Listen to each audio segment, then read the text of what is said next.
अल्लाह ताला ने दुनिया में एक ऐसी कौम भी भेजी थी जिसने अपने ही खुदा को खा लिया जिसकी वो इबादत करते थे। ये उस वक्त की बात है जब इस्लाम से पहले अरब के लोग ज़हनी तौर पर इस कदर पस्त हो चुके थे कि वो हर चीज को खुदा मान लेते जो ताकतवर या फायदामंद लगती। पत्थरों और लकड़ियों की इबादत आम थी, लेकिन कबीला बनु हनीफा ने हद ही कर दी थी। उनका ये ख्याल था कि अगर वो अपनी सबसे कीमती चीजें यानी खजूर और मक्खन मिलाकर खुदा बना ले तो शायद वो उन पर ज्यादा मेहरबान होगा। उन्होंने खजूरें पीसकर मक्खन, पनीर और आटा मिलाकर एक हलवा नुमा आमेजा बनाया और उसे बुत की शक्ल दी। फिर वो उस लजीज खुदा के सामने सजदा करते और समझते कि यही उनकी खुशहाली की जमानत है। लेकिन कुछ अरसे बाद पूरे इलाके पर भूख और कहत साली तारी हो गई। जमीन खुश्क और पानी खत्म हो गया। भूख बर्दाश्त से बाहर हो गई तो उनका सारा अकीदा और ईमान पीठ की आग के सामने टूट गया। शुरू में वो खौफजदा हुए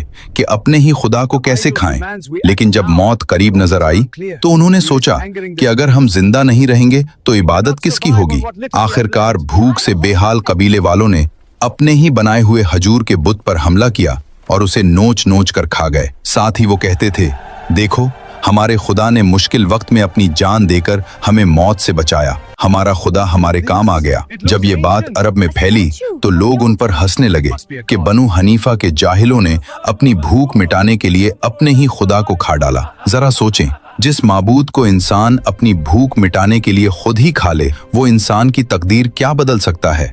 असल ताकत सिर्फ उस अल्लाह की है जो पूरी कायनात को रिस्क देता है मगर खुद किसी का मोहताज